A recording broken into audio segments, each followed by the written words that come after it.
And welcome to College Connect Tempe's summer series, July 16th. Today, our topic is going to be on making college work for you. My name is Adrian Cassio. I work for College Connect, and I will be your host today. So, welcome everybody. We will have our one of our MSW interns, Thea Fuller, is going to be doing the presentation today. She also works for ASU Trio, and she might share a little bit more with you on that in a moment. If you this is your first time joining College Connect, a few things to know about us is that we are a completely free program, and we provide workshops, which we are doing virtually for now.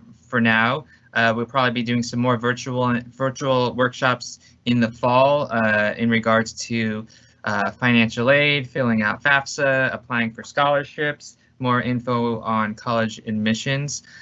Please check out on our website. We will put in the Q&A at some point. It is collegeconnecttempe.org. Where you can check out some of our previous workshops we've done this summer so far. On the screen, these are just some of the things that we offer. So aside from doing workshops, probably the biggest thing, if you can remember, is that we provide one-on-one advising. So after today, if there is any more information you would like to learn more about or get some more help, you can actually go on our website. You can make a request to meet with one of our College Connect advisors. On the request, you can put what kind of information or help you are looking for. And even if you feel like maybe not right now, you don't need that help, please keep us in mind because we've helped so many students, especially when it comes to knowing opportunities and how to pay for college, even knowing about programs that might be of interest to you, different college programs that you weren't aware about. So like I said before, it's completely free. There's no commitment. Also check out our website because we always have resources on there as well. So we have a lot of updates and information regarding COVID-19. So we like to share other resources that hopefully can benefit you even while you are in high school. And if you go on the website, you can connect with some of our college and career partners. So you can connect with the community college out here or one of the in-state universities as well. And you do, by participating in our workshops, you get put in a raffle that we do at the end of the school year. This upcoming year, it will be for $1,000. So easy way to get a scholarship by participating in these workshops. And last thing I'll leave you with is, if you're wondering what kind of help you could get with one-on-one advising, although our name is College Connect, we also can help you with anything career related. So resume writing, doing a mock interview if you have a job interview coming up, career exploration, and even seeing what school programs might help you with a career that you're interested in, FAFSA, scholarships, even how to help you write scholarships. So all sorts of things that we can help support you with. A few things before we get started. Again, this might be familiar if you've done this before, but if you could please put your name and your email in the Q&A section. So if you look down at your screen, you should have an option to type in questions. If you could put your name and email, this will be helpful because we will be sending a follow-up email with our information and a link to watch the recorded version of this. Also, we will do a raffle at the end of the workshop. So by putting your name and email, that'll help us. You can win a $10 gift card. So we do need your email. And just so you know, that information is private. It only gets sent to College Connect staff. So no one else will see that. At any time, if you have questions you want to ask and you don't want to forget them, feel free to put them in that Q&A. We will have a section after the presentation where Thea will address those questions. So you can put them in at any point. And then Just so you all get some faces to the voices you see here. Hi again, I'm Adrian Cassio. Like I said, I support College Connect for City of Tempe. And I will share Thea's screen as well, so you can see Thea for a few moments. After that, she will get started on the presentation. So Thea, I will share your screen. Hi, everybody. I'm Thea Fuller, and I am, like Adrian said, I'm an intern with the City of Tempe, and I also work for TRIO, which is a grant-funded program at Arizona State University. And TRIO is an option that is actually a federal option that is available at most colleges. And the goal is just to support students while they're getting their undergraduate degree. So we're glad you're here today. Basically, we'll be going over mirrored services. So where you receive these things in high school, we'll talk about where you then receive them in college and how the classroom is different and just how things look a little bit different in college. We'll address the classroom, tutoring and studying, technology supports, housing and roommate concerns, financial questions, where do you eat, what happens if you're sick, what happens if you get sad or you feel overwhelmed? Where do you meet friends? And where to go for other questions? Awesome. So the college classroom. This is different than a traditional high school classroom. Sometimes the student population in a classroom can be quite large, especially for freshman courses. Now, if you're going to be a freshman this coming year, it'll actually probably even look different than traditional years, given everything going on with COVID. You might have, sometimes where it's a hybrid. So sometimes what that means is that you'll have half the time in person or half the time through an online format such as Zoom. But overall, in a traditional classroom, you can have anywhere between 10 students for some of the specialized classes up to hundreds of students. And so that's huge. So usually in first-time freshman classes, you're going to have what's called a TA, and those are teaching assistants. So the teaching assistant assigned to you is the one who will be grading your assignments under the review of the professor themselves, but they're also the one who's going to be available for tutoring or office hours and can help you review the material. It's actually scientifically proven that if you take the time to have the TA know your name to a face, that even just that one simple interaction can actually help improve your grades, because when the TA is grading all those assignments, they will not just see your name on the page, they'll actually see your face, and so they'll be able to connect you with the person that you are. So go ahead and meet your TA. For any class, if there's one, that's the biggest first step I would have you do. Next is the syllabus. In traditional classrooms in high school, you might not have a syllabus, but in college, every class has a syllabus. This goes over the time the class meets, where it meets, what days it meets. Usually it also has the expectations. So if there's an attendee policy, that's going to be in there. It's also going to have in there what the assignments are traditionally and how they're weighted, and also what books you need for the class. They'll also have some things in there that are traditional for or set for that specific college.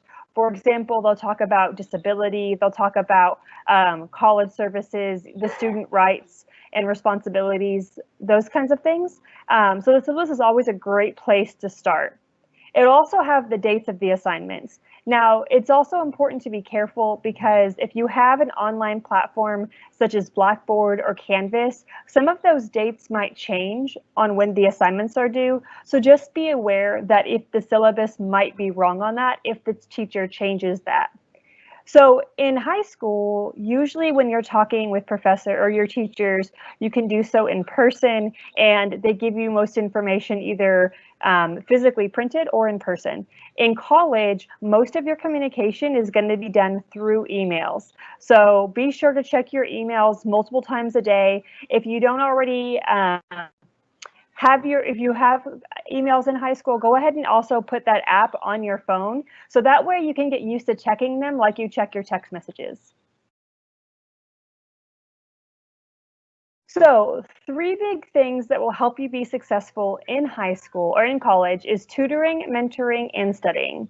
So where do you go to receive these kinds of supports? For tutoring, the first place I would always have someone go is the TA directly, because that person knows exactly what the professor is looking for. So they're going to be a great person to receive help from. Also, most colleges have tutoring centers on campus. And I should say that these things apply to community colleges and universities as well. So regardless of what type of college you're going to, these things are going to be in place. And then also asking your academic advisor. So for whenever you decide what your major is, then you're going to be assigned to a specific college or a specific department, and that department's going to assign you an academic advisor. And that person is going to help make sure that you stay on track for the goals needed for the degree you've chosen. So that person could also help you decide where to receive tutoring, because that department might have specific places. And then the program I work for is TRIO, and we have tutoring, and there are other programs and departments on campus that have that as well. So for mentoring, this is really important for your first year in college. Just that way you can navigate what that transition looks like, and having someone to support you through that is great. Most colleges have what's called a first year success program. And this is basically if you participated in like Big Brothers Big Sisters, or if you did the buddy program where whenever you were in high school, you had a buddy that was in elementary school. This is very similar to that, where you would have a buddy or a mentor who was in the junior or senior year of their program. And usually it's the same program or similar program that you're in. They also have freshman introduction courses. So most colleges have a specific class. They're usually called uni classes, or if they're, or development classes. And what these are is they're a crash course onto an introduction of college. So they might help you with learning these skills as well. You probably have a lot of group projects in these kind of classes and a lot of speeches in these classes. They also help you get organized and kind of navigate some of the common hiccups that happen in college. Another great place you can get mentoring is student clubs and organizations. So this might not be as formal of a mentoring, but you can get to know people that have already gone through your experiences. Same with having upperclassmen students in the same degree plan. So that could be something that you ask your academic advisor as well, if there's anyone they recommend that you talk to who's in the same degree plan. So studying. Talking directly to your classmates is also a great opportunity. Going to the TA or attending your labs is super important. There's also college study centers. So usually these are specific buildings or sections that are quiet and usually are specifically for studying. And your librarian is going to be a wealth of knowledge. They're going to know where to study. They might even know where you can get tutoring or mentoring, and who can help you with like writing your papers or those kind of things too. So talk to your librarian as well. So tech support. Sometimes high schools have this and sometimes don't, but colleges, if you have problems with your computer or your phone or any kind of tech support that you need, it does not have to be, that item doesn't have to have been purchased at the college for them to be able to provide you services. Basically, every college has their own geek squad. They're usually located in the bookstore, the library, or the computer commons. Again, a great question you can ask to your librarian or to the academic advisor, or really anyone that you're connected with at school should be able to tell you where you can go if your computer, this can be email issues, if your computer isn't working correctly, if you think you have a virus, anything like that. Truly, the tech pro support at your college can be very helpful in that manner. Another great thing is that for four-year programs, some two-year programs, some community college has housing, but sometimes they don't. But if you choose to live on campus housing, on or off campus, then usually there's different supports in place. So for traditional on campus housing, you're going to have a dorm front desk staff, which means that this is someone, there's always someone there. So 24-hour service, there's a front desk, kind of like at a hotel, and there's someone there who's going to be a support. So this person can help you if you lock yourself out of your room, or if you forget your keys inside, or if maybe you think someone's sick, those kind of things. So this can be someone who helps you with navigating all those things. So you also have what's called peer resident assistants, or RAs.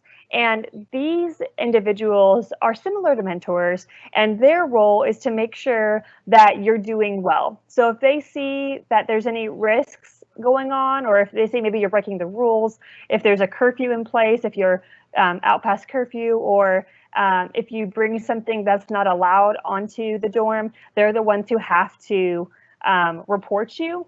So they're there to help you, but they're also there to keep you safe. And then every single dorm usually has some kind of staff over them. They can be called different things, but traditionally they're called dorm deans. And this is the staff who's there to, enforce the rules and also make sure everybody's safe.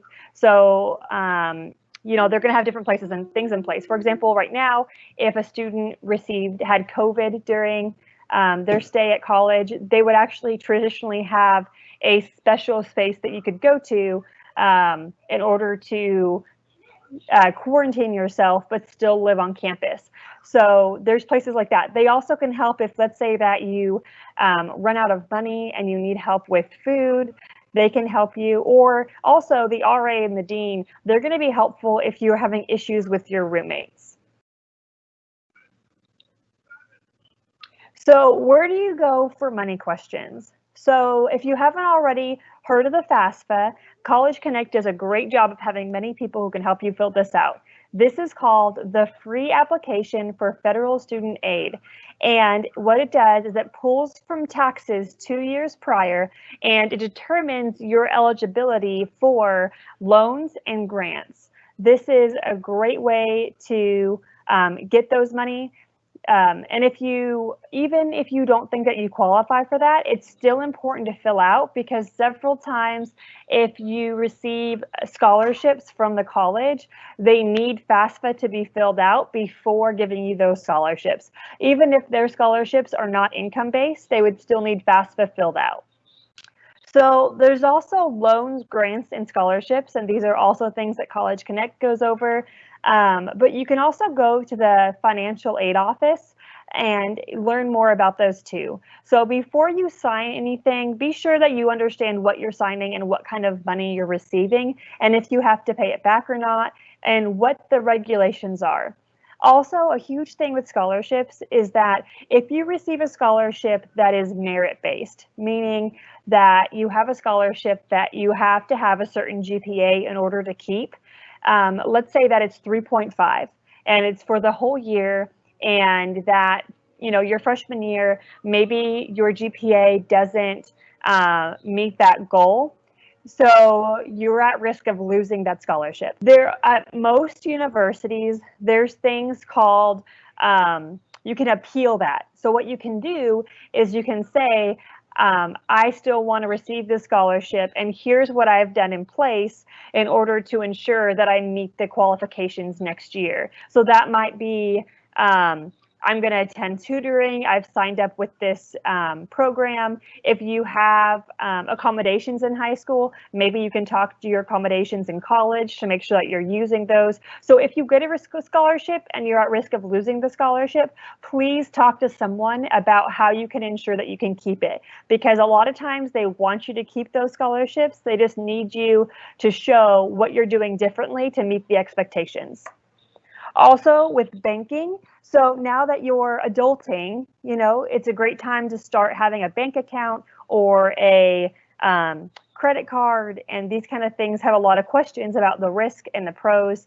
And so a lot of programs such as TRIO have, or even the college advising, have workshops where people who are representatives of different banks will come out and actually talk to you about different things about your money and answer simple questions. So dining options. So the cool thing about college is that you have so many unique opportunities when it comes to dining. So if you choose to live on campus, then you usually have a fee that you pay that pays for housing and food. And so if you have that, make sure that you're using that money to pay for food and that you know how much you have. So there are usually mini restaurants at campuses, so they have a lot of partnerships with some restaurants. So these could be smaller versions of Subways, Chick-fil-A, Starbucks, those kinds of things. Now, granted, the cost at the college sometimes is higher than the cost at the actual, program or the actual restaurant outside of campus. So if there's another one closer by, you might want to be careful with that cost-wise. But they also usually can accept your money when it comes to, they can usually accept your money if you already have to pay the bill. So that's also a good way to have that as well.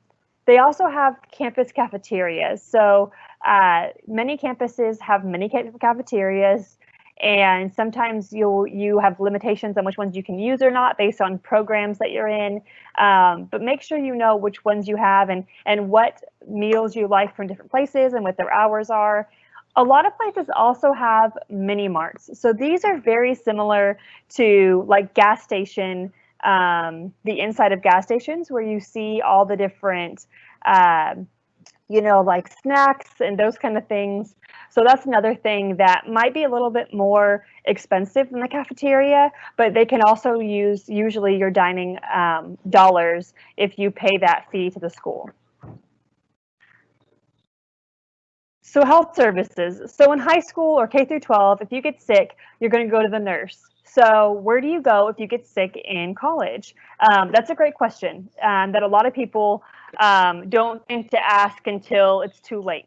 And so most colleges, even community colleges, are going to have health services, which is a program that is basically a nurse. They have nurses and doctors and many different options there where they can help you, even regardless if it's a broken bone, to the flu, or to any possible concern. Also, this is also a great place you can go if maybe you think that, something happens and you are having issues and you think maybe you're pregnant or those kind of things, or you want to see if you have if you've got any kind of diseases or those kind of things, the health services can go there as well. A lot of times they will charge your bill to your account. So if your parents are paying your account, you might want to be mindful of explaining to them why you went to health services. So just one of those things to keep in mind, but know that you always have options regardless of what your health concern is. So the next thing is emotional support. So college is a huge transition. It's exciting. It's a time that we get to have a lot of fun, but it can also be overwhelming. And so if you are feeling alone or sad or just need someone to talk to, know that there are services on campus. So health services, they might have a counselor there or someone who can help you navigate mental health concerns. They also have counselor on campus. Every college has to have, every public college has to have a counseling program. So there are counselors available. There's also student rights and responsibilities. This department helps make sure that you are safe. So if there's an injustice done to you and you don't feel safe or something has happened, you can always go to student rights and they will help make sure that you are safe. Same with advocacy. So advocacy is kind of the catch-all. So if you are concerned because maybe there's issues going on at home or there's financial concerns or you're just having a hard time juggling work and school and all whatever responsibilities you have, advocacy can help you as well. So know that regardless of your situation, you're not alone, and more than likely you're not the first person who's gone through what you're going through, and there are people in place who are there who specifically want to help make sure you succeed. So another big thing that happens is we get to make friends. And a lot of times the friends we make in college are the friends that we stay connected with for the remaining part of our life, because they're the first people that we've gotten to grow up with and get to experience, being on our own. So a great place to start these is student clubs and organizations. And there's actually usually a ton of programs available that you could get interested in, from chess clubs to Pokemon clubs to sports, we'll get to that one next, but like going over different things there. Anything that you're interested in, more than likely there's a program or a club on campus that works with that. And if there's not, you can always talk to the student club's director to get another one started, because they're definitely always also looking to start new clubs, and you can just find out what that looks like. So very exciting things. Intramural sports. So let's say that you played sports in high school, or maybe you didn't, but you think that you would be interested in playing sports, but you're not going to be the starting quarterback for the school. That's okay. That's what intramural sports are set up for. They are an awesome way to have fun with fellow students, in a fun way that's not as stressful, and anyone can join. So there's also Greek life. So these are sororities and fraternities, and usually there's a cost associated to being involved in these type of programs. I would just be careful and make sure that you know what you're getting, what the cost is and what the requirements are. But this could be a really good way to get involved as well. Usually they have volunteering that needs to happen, and they also usually have mentoring programs as well. So additional resources. So if you ever have a safety concern, or you're worried about maybe some family issues or unexpected emergencies, these aren't things that we ever plan in life, but they do happen. And so here are some additional places that you could receive help from. So some campuses, like Arizona State University, have their own campus police. So if you ever have something happen and you need immediate police support, if you are calling the police and you're on ASU campus, they actually will transfer you to the campus police. So that's one option. You also have student rights. These are usually social workers or counselors or someone who has a degree in the helping field, who is there to make sure that every student is safe, and that if something happens that isn't okay, that it's dealt with appropriately. We also have counseling services. The dean of students, they're there to make sure that everything goes well as well. And so they usually partner with student rights. And then advocacy is a great person to go to. And then there's also several student programs who can help you, from financial to mentoring. So really, these aren't, know that you don't have to remember all of these things, but that if you ever are going through anything that you want help with, there's someone there to help you. So talk to your professors or your advisors, your mentors, just anyone on campus that you feel comfortable talking to. They can help navigate you to where you're going. So be curious, ask questions, and know that you're not alone. The colleges have a lot more than the classroom where they can help you navigate and be successful, because they understand that in order for a student to be successful in the classroom, they have to be successful in every other part of their life. And so they want to make sure that they're able to provide services in those places as well. So College Connect is also here to help you. So if you're going to a school in Arizona and you have questions about this, even just this presentation, or questions about services, you can always reach out to College Connect, and they might know someone they can connect you with directly as well. So they're located in the Tempe Public Library, on the lower level next to the Teen Center, and there's their email and their phone number. So right now everything's still virtual, but they are still here to help you as well. So thank you so much for joining us today. Okay, so the one question we got was, does scholarship money also apply to dorm fee, food fee, and if there is a tutoring fee? That's a great question. So it depends on the scholarship. Sometimes what scholarships do is they say that they specify what they have to go to. So some scholarships say that they have to go to directly the books that are in place. Some scholarships say that they have to go to tuition, and some say that they can go to anything. So it also depends on where the money is given. So if the scholarship is given directly to the school, then it will be applied first to any fee that you owe to the school, which could include room and board is what it's called. So that would include the dorm fee and the food fee. Usually, if you are getting tutoring at a program on campus, there should not be a fee. So something that I did not mention in the presentation that this made me think of is paying for books. When you're paying for books on campus, really truly most college books that you're paying for, you're not going to want to keep long term.